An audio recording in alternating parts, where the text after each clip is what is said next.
Eksaktong 0600 hours sa gitna ng malamig na madaling araw, apat na Ukrainian FP-2 drones ang dahan-dahang lumipad mula sa isang masukal na kagubatan. Sila ay kasalukuyang nasa 8 kilometro sa likod ng Ukrainian lines. Ang kanilang misyon ay simple ngunit mapanganib wasakin ang isang Russian fuel train sa occupied Luhansk Oblast. Habang umaangat ang huling drone sa itaas ng mga puno, nagsimulang The kumalat ang drones kanilang launched control signals. precisely at Ang dawn, mga electromagnetic emissions tasked na with ito gathering ay parang vital isang data sulok from sa the gitna ng canopy kadiliman para sa before the sinumang morning nakikinig. mist Hindi pa alam ng clears. mga drone operators ngunit ang mga signal na ito ang nagbigay ng kanilang lokasyon sa kaaway, habang ang mga FP-2 ay bumabagtas sa kanilang southwest course. Pumasok sila sa outer band ng Russian Electronic Surveillance Grid. Ito ang invisible na bakod na nagbabantay sa himpapawid ng mga Russians. Eksaktong 20 kilometro sa hilaga, isang Russian R934 Automated Direction Finding Vehicle ang kanina pa nagmamanman simula madaling araw. Ang sasakyang ito ay mukhang isang ordinaryong military truck mula sa malayo, ngunit sa bubong nito may apat na malalaking dish antennas na nakakabit. Bawat isa sa mga antena na ito ay umiikot ng mag-isa, tinitignan ang bawat sulok ng electromagnetic spectrum. Iniiskan nito ang frequency mula 20 MHz hanggang 3 GHz. Isang bagay lang ang hinaharap nito, ang signature ng mga Ukrainian drones. Nang mag-activate ang apat na control signals, agad itong dumaan sa computer ng R934. Sa loob lamang ng 0.3 seconds kinilala ng system ang frequency pattern. Ito ay nasa 1.2 hanggang 1.4 GHz na may frequency hopping sa 50 channels. Ang power output ay nasa 10 watts bawat transmitter, dahil ang mga Russian drones ay gumagamit ng ganap na ibang signal signature. Kumpirmadong hostile ang mga ito. Apat na Ukrainian drones bearing Belyun 27 degrees magnetic, ngunit sa mundo ng electronic warfare ang bearing o direksyon lamang ay hindi sapat. Ito ay isang linya lamang na patungo sa infinity, hindi isang eksaktong punto sa mapa. Ang signal ay maaaring nanggagaling sa layong 1 kilometro o hanggang 100 kilometro. Ito ang dahilan kung bakit ang mga Russians ay hindi kailanman nag-ooperate ng mga sasakyang ito ng mag-isa. Eksaktong 25 kilometro sa northeast, isang pangalawang R934 unit ang nakadetect sa parehong emissions. Dito na magsisimula ang proseso ng triangulation. Ang dalawang sasakyan ay agad na nag-report sa isang Borisovlevsk DOS command track. Ang Borisovlevsk 2 ay isang mobile computer center na nag-uugnay sa lahat ng electronic intelligence sa buong sektor. Narito ang siyensya sa likod ng kalkulasyong ito. Ang drone signal ay bumabagtas sa bilis ng liwanag o halos 300,000 kilometers per second. Na-detect ito ng pangalawang R934 ng huli ng 0.00008 seconds kaysa sa unang receiver. Ang napakaliit na pagkakaibang ito ang susi sa lahat. Iminumultiplika ng computer ang time difference na ito sa speed of light. Ang resulta ay 24 kilometers. Ibig sabihin ng drone ay dapat na 24 kilometers na mas malapit sa unang receiver kaysa sa pangalawa. Gumagawa ang computer ng isang hyperbola sa mapa na nagpapakita ng lahat ng posibleng lokasyon kung saan nag-cross ang hyperbola na ito, at ang mga bearing lines doon matatagpuan ang target. Ang buong prosesong ito ng detection, classification at triangulation ay tumagal lamang ng 23 seconds. Ang Automated Battlefield Management System ay agad na ipinadala ang coordinates sa pinakamalapit na fires unit, isang BM 21 grad battery na nakaposisyon sa layong 31 kilometro ang nakatanggap ng order. Walang kaalam-alam ang mga Ukrainian operators sa panganib na paparating. Ang kanilang focus ay nasa pagkontrol ng apat na drones patungo sa fuel train. Ang tren na ito ay inaasahang darating sa Dove's Hands sa ganap na 0650 hours. Kung mamimiss nila ang pagkakataong ito, 72 hours pa ang hihintayin para sa susunod na fuel supply. Ngunit bago iyon, kailangan muna nilang makaligtas sa susunod na 90 seconds ng kanilang buhay. Ang desisyon sa pag-atake ng Grad Battery ay hindi na dumaan sa tao. Simula noong 2022, ang drone detection ay automatikong nagtitrigger ng suppression fire. Umingay ang hydraulics habang ang pataman launch tubes ay itinaas sa 52 degrees. Nag-adjust ang fire control computer para sa crosswind na 8 knots mula sa kanluran. Dito na sinimulan ang launch sequence. Narinig ng mga operator ang tunog bago pa nila nakita ang mga rockets. Isang kakaibang ripple sound habang sunod-sunod na nagliliyab ang mga rockets. Hindi ito ang matalas na putok ng artillery, kundi isang tunog na parang pinupunit ang langit. Ang isang sanay na sundalo ay kayang bilangin ng mga ito sa pandinig. Isang full battery salvo ang kasalukuyang nasa himpapawid. Ang time to impact ay 60 seconds na lamang. Alam ng team leader na ang tsansa nilang makaligtas ay maliit. Bawat 122mm rocket ay may dalang 6.4 kilograms ng explosive na puno ng steel fragments. Ang lethal radius ng bawat isa ay 30 meters. Ang 40 rockets ay sasabog sa isang hexagonal pattern na may lawak na 600 by 600 meters. Ang posisyon ng mga operator ay nasa gitna mismo ng target zone na ito. Sa kabilang banda, mga FP2 drones ay umakyat pa lamang sa 1,500 meters altitude. Sila ay 10 kilometro pa lamang mula sa launch point. Kung papatayin nila ang control ngayon, babalik ang mga drone sa friendly airspace para hanapin ang signal. Kailangan nila ng 20 seconds pa para maabot ang handover point. Ito ang punto kung saan ang autonomous navigation ang kukuha ng control. 20 seconds habang ang apat na mga rockets ay bumabagsak mula sa langit sa bilis na 690 meters per second. 15 seconds na lamang. Ang sipol ng mga rockets ay naririnig na. Hindi ito isang tono lamang kundi isang chord ng paparating na bakal at kamatayan. 10 seconds bago ang impact, pumasok na ang mga drone sa contested airspace. Ang kanilang onboard computers ang kumuha ng control sa navigation. Agad na binunot ng team leader ang power cable ng control unit. 3 seconds na lamang. Ang dalawang operators ay tumalon sa loob ng kanilang sasakyan. Nakaredy na ang engine at umiikot na ang mga gulong sa putikan. Humaharurot ang sasakyan pasulong sa huling segundo. Sumabog ang kagubatan sa likuran nila. Hindi lamang ito isang bagsak kundi isang sunod-sunod na rolling thunder sa buong grid square. Isang barrage na tumagal ng 6 na segundo. Ang blast wave ay tumama sa kanilang sasakyan sa layong 200 meters. Ang mga fragments ng bakal ay tumago sa tailgate ng sasakyan, ngunit patuloy silang gumagalaw. Ang apat na FP2 drones ay patuloy sa kanilang biyahe patungong southeast. Sila ay lumilipad na ngayon ng mag-isa gamit ang pre-programmed waypoints. Nakaligtas sa mga operator ngunit ang mga drone ay nakikita na sa radar ng iba pang kaaway. Samantala ang fuel train ay patuloy sa pagtakbo sa bilis na 60 kilometers per hour. Nakalampas na ito sa huling major junction patungong Dobzhans. Papasok na ang tren sa 40 kilometer zone kung saan inaasahan ang pinakamahigpit na Russian defenses. Bawat minutong lumilipas ay mas lalong lumalapit ang tren sa depo at mas lalong kumikipot ang pagkakataon para sa isang epektibong drone strike. Isang Russian Tor M2 battery malapit sa Starobilsk ang nagtatrack na sa mga drones. Nakadeploy ang system na ito sa tuktok ng isang burol. Ang radar nito ay may perpektong line of sight sa buong lambak sa ibaba. Ang radar ng Tor ay isang flat rectangular panel na tila umiikot sa itaas ng sasakyan. Ngunit hindi ito mechanical rotation lamang. Ito ay isang phase array radar na kayang i-steer ang beam nito electronically.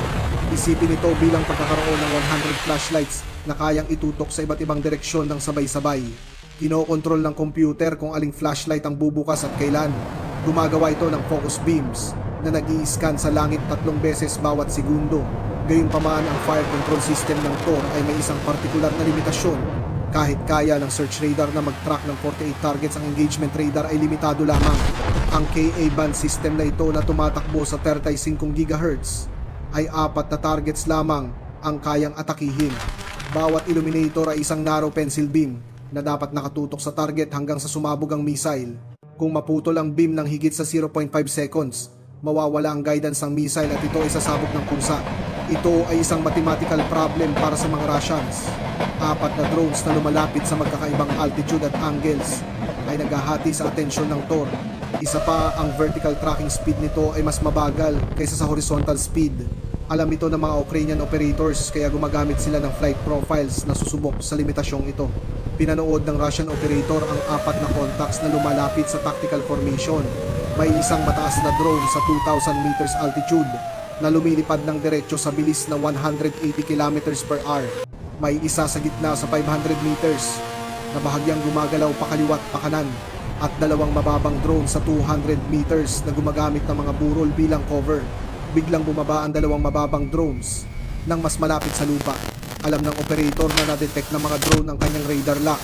Kapag ang Tor ay nag-lock on ng signal strength ay tumataas mula periodic sweeps patungong continuous illumination. Ito ang hudyat para sa mga drone na kailangang bumaba o harapin ang missile sa loob ng 8 seconds. Ang 2 mababang drones ay nasa 50 meters na lamang mula sa lupa. Bagamat kaya silang itrack ng Tor, ang pag-engage sa kanila ay ibang usapan.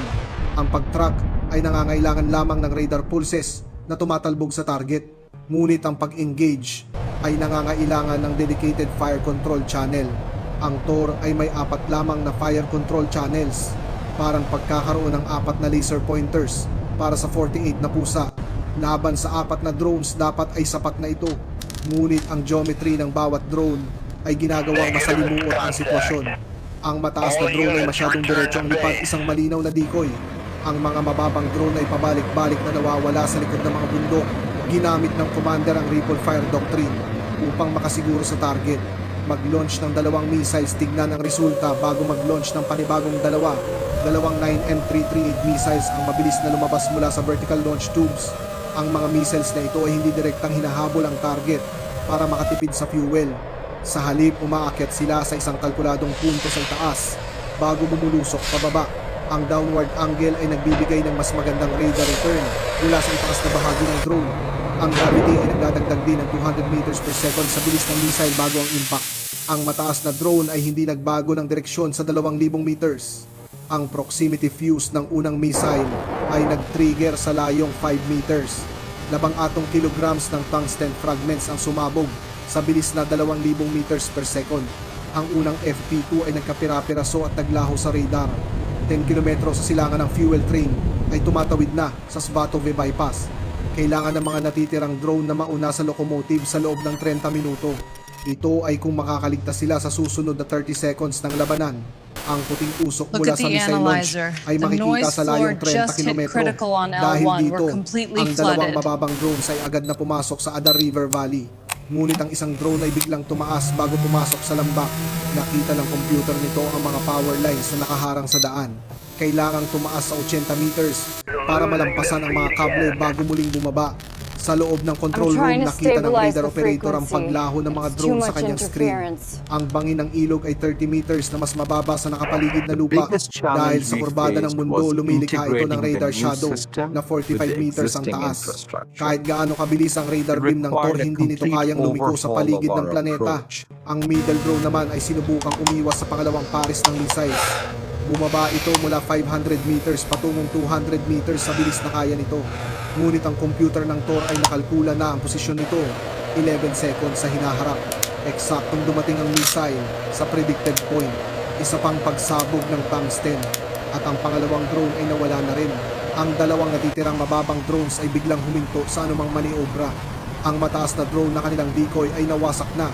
Anumang galaw ngayon ay lilikha ng mas malaking radar return. Nanatili silang diretso at pantay sa lupa para lumiit ang kanilang cross-section. Sa paningin ng Russian commander, 2 sa 4 na drones ang nawasak. Ngunit alam niya na ang 2 nakaligtas. Ang pinakamalaking banta, ang mga nawasak na drone ay mga decoys lamang na walang dalang pampasabog. Ang 2 survivor ang may dalang live warheads na sapat para wasakin ang tren. Inabot ng 4 na minuto ang buong battery para mag-reposition sa mas magandang lugar. Kailangang ibaba ang radar, itakbo ang sasakyan at muling i-calibrate ang system. Sa oras na muli nilang nahanap ang mga drones, nakalayo na ang mga ito ng 12 kilometro. Nag-launch pa ng 2 missiles ang Tor, ngunit pumasok ang mga drone sa isang railway cutting. Tumama lamang ang mga missiles sa bakanting hangin. Noong 0622 hours, tuluyan nang nakalabas ang mga FP2 sa engagement zone ng Tor. 60 kilometro sa unahan ng fuel train ay dumarating na sa Dobzhansk Depot. Ngunit may huling depensang naghihintay para sa kanila. Ang R-33ZAD Zhutel Electronic Warfare System ay kanina pa nakaposisyon sa depot. Pinoprotektahan nito ang fuel transfer operation simula pa noong madaling araw. Ang system na ito ay may antena arrays na naglalabas ng 100 watts na jamming signal.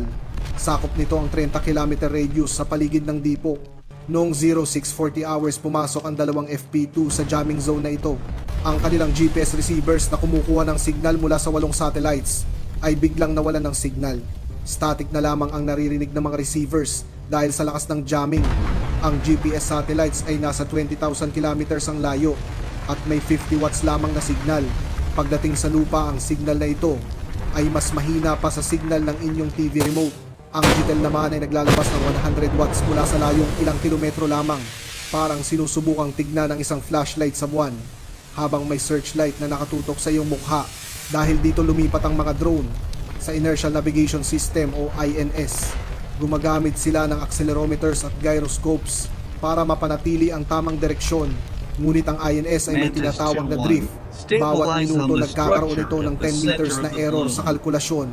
Pagkalipas ng 5 minuto, Confirm integrity maaaring of the lumihis ang fuel drone ng transfer 50 meters lines. mula sa target. Sapat na ito para mamimiss ang train tanker ng tuluyan. Mula sa layong 180 kilometro, nakita ng mga Ukrainian operators ang paglabo ng video feeds. Ang frame rate ay bumagsak mula 30 frames per second patungong 5 frames per second na lamang. Ang resolusyon ay naging pixelated mula sa malinaw na 1080p patungong 480p. Todo buhos ang GTEL sa jamming, ngunit ang directional antennas ng drones ay may 18 decibels ng gain. Ito ay 63 times na signal amplification na sapat para makalusot ang ilang data packets. Kahit 90% ng data ay nawawala, sapat na ang natitira para sa manual control, ngunit hindi ito naging madali para sa mga operators. Ang unang operator ay humaharap sa tatlong malaking problema: control lag, frame drops at static. Bawat galaw ng joystick ay naabot ng 400 milliseconds bago lumitaw sa screen, parang naglalaro ng video game na may napakataas na latency. Ang video feed ay tumitigil ng ilang segundo bago biglang tatalon sa bagong posisyon. Pinilit ng operator na gamitin ang manual camera settings para makakita sa gitna ng static. Inilak ang focus sa infinity at binawasan ang exposure para hindi masilaw sa jamming glare. Mas mahalaga ang makakita ng 10 frames per second sa mababang resolution kaysa isang malinaw na frame bawat segundo. Sa pamamagitan ng thermal cameras, nakita rin nila ang dipot sa gitna ng static. Ang Dovzhansk depot ay kumikinang sa thermal view dahil sa init ng mga metal. Ang mga tanker cars na may 60 tons ng diesel ay naglalabas pa rin ng init mula kahapon. Nilitaw sila bilang mga puting parihaba sa screen ng operator. Ang mga riles ng tren ay lumilikha ng dalawang parallel heat lines na nakatutok sa target. Inihanay ng unang operator ang kanyang drone sa mga thermal rails na ito.